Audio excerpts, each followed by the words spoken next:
Okay.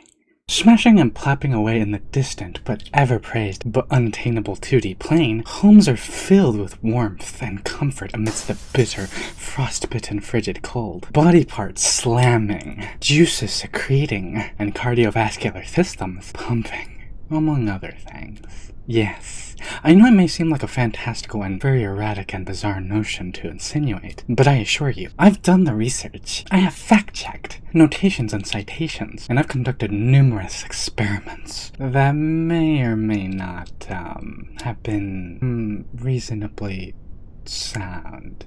We'll just say that.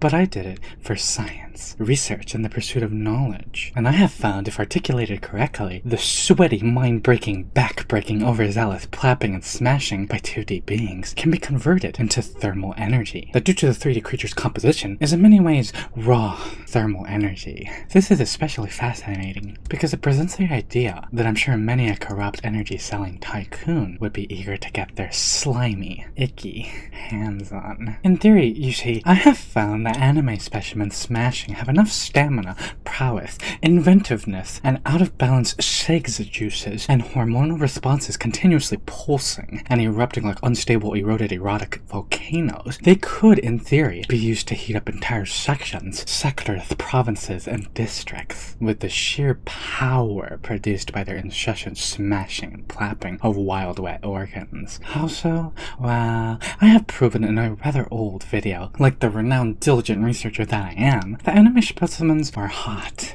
Very hot. To the point that water can even evaporate when coming into contact with their sultry soft skin, thus inducing steam and hot air being propagated by them at seemingly constant hours. Yes, see, these creatures are so hot, their bodies can even reach up to 100 degrees, or 37.778 degrees Celsius. And I don't know if you're aware, but heat exudes and expands in an area, hence why a bonfire heats up an area. It's not a contained stasis, it's a blossoming, eroding, erecting trifecta of status. So already, any room is going to get hot when an anime girl or guy steps inside. But if we take these two charged heat spewers and mishmash them together in the arduous and quite exhausting endeavor that is carnal sex, we now have elevated the thermal base point by climaxing it to a higher point, thus propagating an even stronger and more palpable intense warmth. Eventually, if continuously held in cycle, I've no doubt the heat would eventually expand beyond the confines of the room, and it will leak, and in a way release all over the house and cause huge waves of heat to be felt.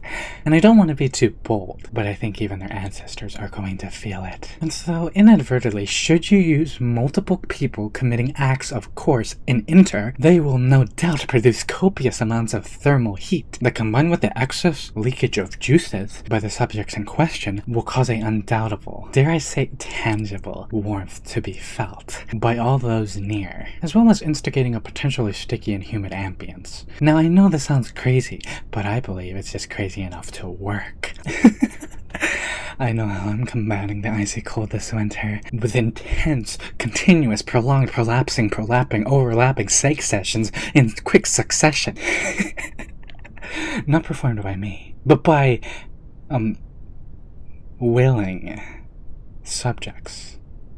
They can handle it. I've seen these 2D creatures do it for 12 hours straight. Is it really so wrong to harness them for their power when they are already doing it anyway? Consistently, arduously, and greedily, might I add. For my own personal safety, survival, and comfort? Of course not. I deem it an intuitive, commendable effort in thermal engineering. So if you yourself are a 2D being like me and want to keep warm all winter long, Step 1. Attain 2 adequate pent-up anime specimens. Step 2. Contain them in a designated sector in the house or desired area, providing safety measures so they don't try anything stupid. And enjoy the fruits of your labor.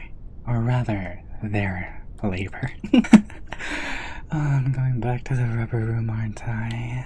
Anyway, share this with anybody who you feel would appreciate this information. Subscribe if you want to be a dearest degenerate and just as crazy and loony as I am.